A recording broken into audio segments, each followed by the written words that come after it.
હવે ન દવા ગળવાની ઝંઝટ, ન ઇન્જેક્શનની સોય ઘોંચવાની વેદના, સરળતાથી થઈ જશે સારવાર. અને આ છે અહીંના કાયરોપ્રેક્ટિસ નામે અપાતી સારવારની ઓળખ. જ્યાં અહીં મહેસાણામાં આવેલી કડી સર્વ વિદ્યાલયે અનોખા કેમ્પનું આયોજન કર્યું હતું.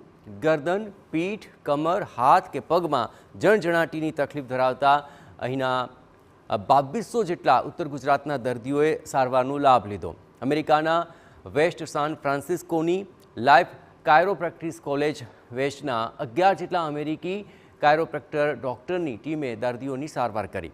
આ કેમ્પમાં અગાઉ 10,000 જેટલા દર્દીઓને આ સારવાર આપવામાં આવી હતી. આ કેમ્પમાં હાડકાં, સાંધા, નસ અને સ્નાયુઓને લગતી તકલીફો અને માઇગ્રેન સહિતની તકલીફોનું વિનામૂલ્યે નિદાન કરી સારવાર આપવામાં આવી.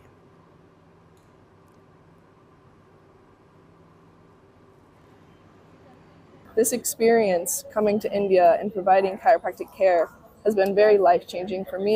Watching patients come in and watching their healing journey has been beautiful. And I am so excited that KSV and Life West are going to be partnering, and they have been, and going to open the first chiropractic college in India.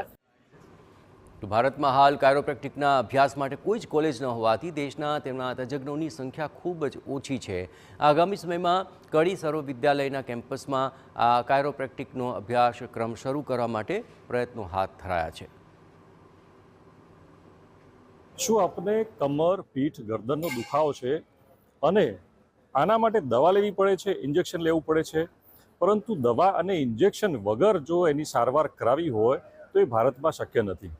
એના માટે special chiropractic treatment આવે છે જે વિદેશમાં થાય છે. ભારતમાં એના કેમ્પ થતા હોય છે, પરંતુ ટૂંક સમયમાં કદાચ ભારતમાં પણ આ સારવાર ઉપલબ્ધ થાય તો નવાઈ નહીં.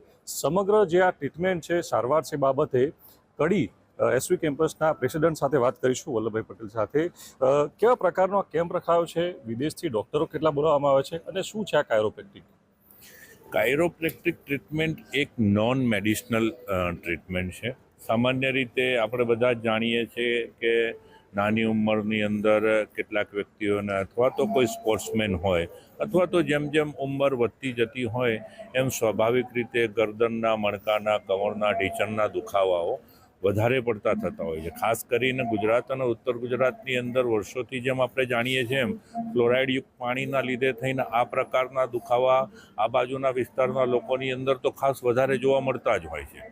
આ પ્રકારની જે કંઈ પણ બીમારીઓ હોય એના ટ્રીટમેન્ટ માટે જેમ આપે કહ્યું એમ કે આ ટ્રીટમેન્ટ ભારતની અંદર કાયરોપ્રેક્ટિકથી શક્ય છે જ નહીં, કારણ કે ભારત સરકારે આ પ્રકારની ટ્રીટમેન્ટની કોઈ કોલેજ હજી સુધી ભારતની અંદર શરૂ થાય એ પ્રમાણેની માન્યતા આપેલી નથી. વિદેશની અંદર આ ટ્રીટમેન્ટ ખૂબ ઉપયોગી છે. શ્રી નરેન્દ્રભાઈ મોદીના વડપણ હેઠળ ગત વર્ષે એક એવો નિર્ણય લેવામાં આવેલો છે કે વિદેશની કોઈ પણ યુનિવર્સિટી કે કોલેજને ભારતની અંદર પોતાના કેમ્પસ શરૂ કરવા હોય તો તે કરી શકે છે. આના જ અંતર્ગત અમેરિકાની LCCW કોલેજ એ કડી સર્વ વિશ્વવિદ્યાલય સાથે સંલગ્ન રહી આ પ્રકારની કોલેજ ગાંધીનગર ખાતે શરૂ કરવા માટેની પ્રપોઝલ ભારત સરકારમાં આપેલી છે. જેમ મેં કહ્યું એમ ભારત સરકારની અંદર આની કોઈ નીતિ અથવા તો કોઈ નિયમો ઘડેલા ન હોય, એના રૂલ્સ એન્ડ રેગ્યુલેશન્સ ભારત સરકાર અત્યારે ઘડી રહી છે અને જે એપ્લિકેશન LCCW કરેલી છે એના અંતર્ગત પોઝિટિવ વિચારણા કરી ટૂંક સમયની અંદર જ ગાંધીનગર ખાતે આ કોલેજ શરૂ કરવા માટેની માન્યતા આપશે એવું અમારું માનવું છે. એટલે કે ભારતમાં પણ હવે આ કાયરોપ્રેક્ટિકનો કોર્સ સૌ પ્રથમવાર મહેસાણાના કડીમાં એસવી કેમ્પસ ખાતે શરૂ થાય તો નવાઈ નહીં. મારી પાસે આપને દ્રશ્યો બતાવવા માંગીશ કે અહીંયા આપ જોઈ શકો છો કે વિદેશથી આવેલા ડૉક્ટરો, લગભગ 11થી વધુ ડૉક્ટરો અહીંયા સારવાર આપી રહ્યા છે, કાયરોપ્રેક્ટિક આપી રહ્યા છે કે જેઓને કોઈ પણ મેડિસિન કે ઇન્જેક્શનની જરૂર નથી અને જે રીતે કાયરોપ્રેક્ટિકથી જે લોકોની તકલીફ છે કે કમરનો દુખાવો હોય, પીઠનો, ગરદનનો દુખાવો હોય, એની તકલીફ જે મહદઅંશે સંપૂર્ણ રીતે સારવાર મળે એ આ કાયરોપ્રેક્ટિકથી સારવાર આપવામાં આવી રહી છે. મહેસાણાથી